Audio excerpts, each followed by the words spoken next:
आज हम doctor APJ Abdul Kalam की जो कोटेशंस है उसके थ्रू उनके थॉट प्रोसेस को समझने की कोशिश करेंगे। जो उनका सबसे पहला कोट है और सबसे फेमस कोट है वो है, you have to dream before your dreams can come true. There are two ways of living life. एक ऑप्शन तो ये है कि जैसी हमारी रियलिटी है वो हमारे फ्यूचर को डिफाइन करे। फॉर एग्जाम्पल, आज आपकी करंट रियलिटी ये है, इस लेवल पे है, आपके पेरेंट्स ने यहां तक अचीव किया है, तो अगर उसके बेस पे आपका फ्यूचर डिसाइड होगा तो मैक्सिमम वहां से आप यहां तक सोच सकते हो। आपके पेरेंट्स भी यहां से यहां तक सोच सकते हैं, उससे ऊपर नहीं सोच सकते। बट अगर हम चाहते हैं कि हमारा जो फ्यूचर है वो प्रेजेंट से और पास्ट से बिल्कुल अलग हो, तो उसके लिए ड्रीम्स की जरूरत है, उसके लिए इमेजिनेशन की जरूरत है कि वो इमेजिनेशन आपको भगाए, ना कि आपकी जरूरतें या आपकी मजबूरियां आपको भगाएं। और इमेजिनेशन की खास बात क्या है, आपके हाथ में पूरा कंट्रोल है कि आप कहां तक सोच सकते हो, आप कहां तक इमेजिन कर सकते हो। उसका आपकी रियलिटी से कोई कनेक्शन नहीं है। हो सकता है आप एक ऐसे बैकग्राउंड से हो जहां से कि वो इमेजिनेशन दूर दूर तक मैच नहीं हो रही है। और उसका सबसे बड़ा एग्जाम्पल कौन है? Doctor APJ Abdul Kalam. पहले तो एक इतने छोटे से गांव से निकल करके एक इतना बड़ा साइंटिस्ट बनना, और उसके बाद में भी इस कंट्री के प्रेसिडेंट बनना। लाखों करोड़ों स्टूडेंट्स के लिए वो एक आइडल हैं आज भी। अगर जिस बैकग्राउंड से वो आए, जो उनकी रियलिटी थी, अगर उसके बेस पे उनका फ्यूचर डिसाइड होता तो कभी भी वो इसका 1% भी अचीव नहीं कर पाते जो उन्होंने अचीव किया। लेकिन जो भी कुछ उन्होंने अचीव किया वो किया अपनी ड्रीम्स के बेस पर। और अगर ध्यान से उनकी लाइफ को ऑब्जर्व करोगे तो कभी भी उनका सपना ये नहीं रहा कि मुझे ये पाना है, मुझे वो पाना है, मुझे वो पाना है, मुझे वो पाना है, क्योंकि ये सपना तो आपको भिखारी बना देता है। उनका सपना हमेशा से ये रहा है कि मुझे ये करना है, मुझे ये करना है, मुझे ये करना है, मुझे ये करना है, अब ये कर लिया, अब ये करना है, अब ये कर लिया, अब मुझे ये करना है, अब ऐसे कॉन्ट्रीब्यूट करना है, अब ऐसे शेयर करना है। इनफैक्ट एक आदमी की असली पहचान इससे नहीं होती कि उसको कितना मिला है, क्योंकि अगर इसी से होती तो सबसे ज्यादा लाइफ में किसको मिलता है? एक भिखारी को पूरी जिंदगी सिर्फ मिलता ही मिलता है। तो एक आदमी की असली पहचान इससे नहीं होती कि उसको कितना मिला है, बल्कि इससे होती है कि उसने क्या दिया है। तो अगर उनकी लाइफ को आप ध्यान से ऑब्जर्व करोगे तो आप एक ही चीज नोट करोगे कि उन्होंने सिर्फ दिया ही दिया है। बड़ी सिंपल लाइफ जी है उनकी लाइफ को। अगर आप ऑब्जर्व करोगे, बहुत ही simple life, down to earth life.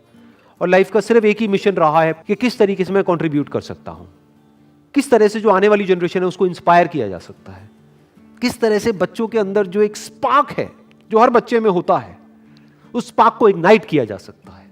यही उनकी पूरी लाइफ का मिशन रहा है। ऐसी लाइफ कैसे पॉसिबल हो पाई? On the basis of dreams, on the basis of imagining the future as he wanted. In fact जानवरों में और इंसानों में सबसे बड़ा फर्क यही है। जानवरों को उनकी जरूरतें भगाती है, उनकी मजबूरियां भगाती है, उनकी भूख भगाती है। बट इंसान होने का असली मतलब यह है कि आपको आपकी जरूरतें ना भगाएं, बल्कि आपकी सोच भगाए, बल्कि आपकी ड्रीम्स भगाए, बल्कि आपकी इमेजिनेशन भगाए। आप फ्यूचर को खुद इमेजिन करो, जैसा फ्यूचर आप चाहते हो अपने लिए, और फिर उस फ्यूचर को क्रिएट करो। That is the power of being human. इसीलिए कहा जा रहा है, you have to dream before your dreams can come true. तो मैंने अपने अलग अलग सेशंस में कई बार ये बात बोली है, लेकिन ये बात इतनी इंपॉर्टेंट है कि एक बार और बोलनी बनती है यहां पर। 90% से ज्यादा लोग लाइफ में इसलिए फेल नहीं होते हैं कि वो कुछ बहुत बड़ा सोचते हैं और उसको अचीव नहीं कर पाते हैं। वो इसलिए फेल होते हैं क्योंकि वो बहुत ही छोटा सोचते हैं और उसको अचीव कर लेते हैं, यानी कि उनकी ड्रीम्स होती ही नहीं है। लोग इसलिए नहीं फेल होते हैं कि उनकी बहुत बड़ी ड्रीम्स थी और वो पूरी नहीं हुई। लोग इसलिए फेल होते हैं क्योंकि एक्चुअल में उनकी कोई ड्रीम्स थी ही नहीं। Next quote is, man needs his difficulties because they are necessary to enjoy success. इस कोटेशन की जो डेप्थ है वो वही समझ सकता है जिसने एक्चुअल में बहुत बड़ी सक्सेस लाइफ में अचीव करी हो और जिसने बहुत बड़े बड़े फेलियर्स भी देखे हो। बिल्कुल इसी तरीके से यहां पर क्या कहा जा रहा है कि पानी की इंपॉर्टेंस सिर्फ वो आदमी समझ सकता है जो कभी प्यास से तड़पा हो। खाने की इंपॉर्टेंस वो आदमी समझ सकता है जिसने भूख देखी हो, जिसको बचपन से ही 56 भोग मिला है, जितनी उसकी भूख थी उससे बहुत ज्यादा मिला है। क्या उसके लिए खाने की कोई वैल्यू है? बट जो आदमी 2 दिन से भूखा है, उसको आप कुछ रूखा सूखा भी दोगे तो उसकी क्या वैल्यू है उसके लिए, वो सिर्फ वही आदमी जानता है। ऐसे ही सक्सेस का मतलब सिर्फ वो आदमी समझ सकता है जिसको सक्सेस मुश्किल से मिली हो, जिसके बाप ने कुछ किया और करके एक लेवल तक पहुंचा और उस बच्चे को ले जा करके कुर्सी दे दी और वहां पर बिठा दिया। वो कभी नहीं समझ सकता कि सक्सेस का मतलब क्या है। इनफैक्ट सक्सेस को वही आदमी डीपली इंजॉय कर पाएगा और ज्यादा टाइम तक इंजॉय कर पाएगा जिसको वो सक्सेस बहुत ही मुश्किल से मिली हो, जो उसके लिए बहुत तड़पा हो। इसको आप इस तरीके से कह सकते हो कि एसी का मजा एक्चुअल में किसको आ सकता है? जिसने गर्मी को फील किया हो, जिसने गर्मी को एक्सपीरियंस किया हो। जैसे मुझे अपने एक बचपन की एक बात याद है। When I was I think around 8 to 10 years old, तो हमारे घर में पंखे होते थे। तो हमारे एक रिलेटिव होते थे, उनके घर में एसी लगा था। उस वक्त एसी बहुत कम घरों में होता था, आज तो कॉमन हो गया है। मुझे अभी भी एग्जैक्ट याद है वो फीलिंग, जब मैं उनके घर जाता था तो वो जो एसी वाला कमरा था, जैसे ही उसका गेट खोलता था और वो हवा पड़ती थी, ये अंदर थोड़ी देर के लिए बैठने को मिल जाता था, तो क्या फीलिंग आती थी वो मैं ही जानता हूं। That was like heaven on earth. जबकि देखा जाए तो क्या है कि एसी तो है। अब ये फीलिंग क्या कभी उस बच्चे को मिली होगी जो पैदा ही एसी में हुआ?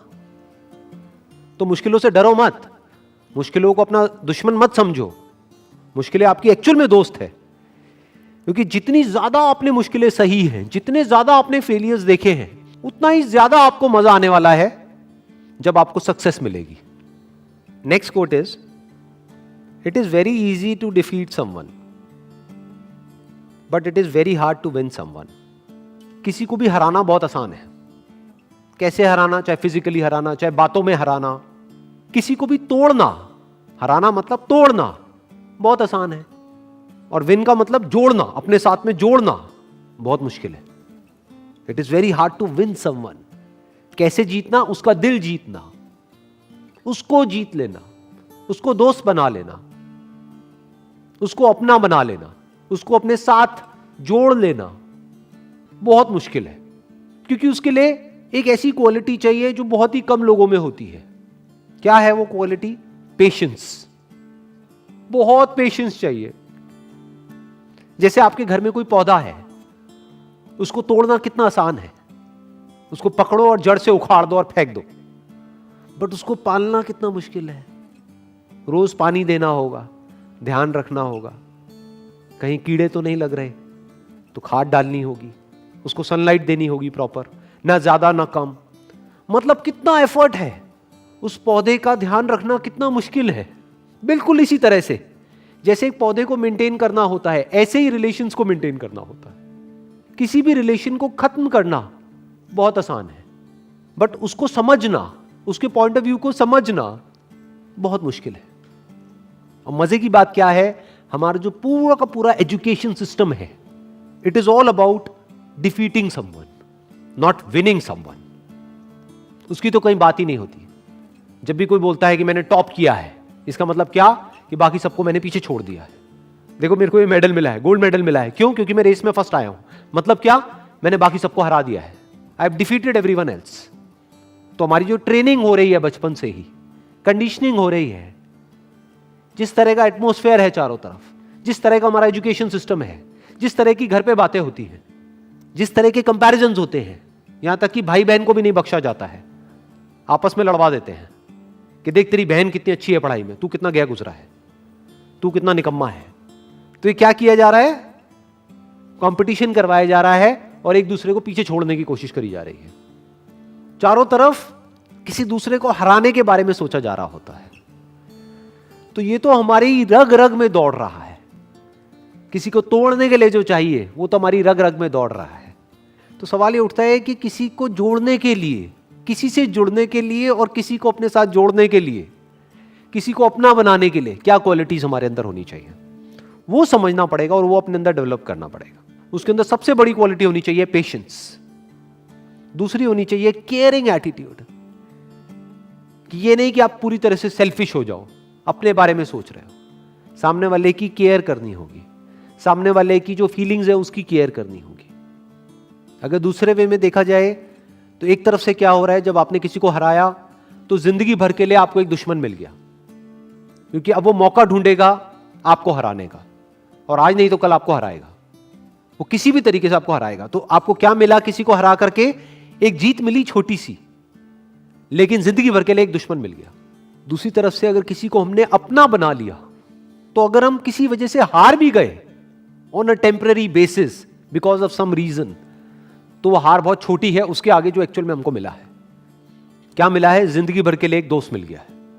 और दोस्त अगर एक्चुअल में दोस्त हो, वो नहीं जो सिर्फ मतलब के लिए होते हैं, दोस्ती अगर असली दोस्ती हो, तो उसकी वैल्यू पैसे में आंकी नहीं जा सकती है, या ये कह लो उसकी कोई वैल्यू ही नहीं है। That is priceless. देखो ध्यान से समझो, क्या हुआ कि जब भी आप किसी को हराते हो, तो याद रखना, आपको लग रहा है कि आपने उस एक को हराया है तो मेरा एक ही दुश्मन बना। अरे आपका एक दुश्मन नहीं बना है, उसके सारे दोस्त भी तो आपके दुश्मन बन गए। तो अब आपका एक दुश्मन नहीं है। अगर इस आदमी के 1000 दोस्त हैं, तो अब आपके 1001 दुश्मन है। दूसरी तरफ से अगर आपने किसी को अपना बना लिया है या एक दोस्त बनाया है, तो ये मत समझो आपने एक दोस्त बनाया है। अगर इस आदमी के 1000 दोस्त हैं, तो अब आपका एक दोस्त नहीं है, अब आपके 1001 दोस्त हैं। इसको दूसरे वे में भी बोला जा सकता है कि जिसकी आदत बन जाती है दूसरों को जीतने की, तो पूरी दुनिया उसकी दोस्त बन जाती है। और दूसरी तरफ से जिसकी आदत है सिर्फ दूसरों को नीचे गिरा करके खुद ऊपर उठने की, या दूसरों को हरा करके खुद जीतने की, उसकी पूरी की पूरी दुनिया ही दुश्मन है। आज नहीं तो कल उसको ये समझ आ जाएगा, पूरी दुनिया उसके अगेंस्ट हो जाएगी। और इस तरफ से अगर किसी के अंदर ये क्वालिटी है, तो पूरी दुनिया उसके साथ में आकर के खड़ी हो जाएगी। और इसमें सबसे बड़ा एग्जाम्पल है वो जहां से कि ये कोटेशन आ रही है, यानी कि डॉक्टर एपीजे अब्दुल कलाम। चाहे कोई भी आदमी हो, किसी भी रिलीजन का हो, किसी भी कंट्री का हो, सब उनकी रिस्पेक्ट करते हैं। ऐसा कैसे हो पा रहा है? इसका मतलब यह है कि उन्होंने सबका दिल जीत लिया है, सबको अपना बना लिया है।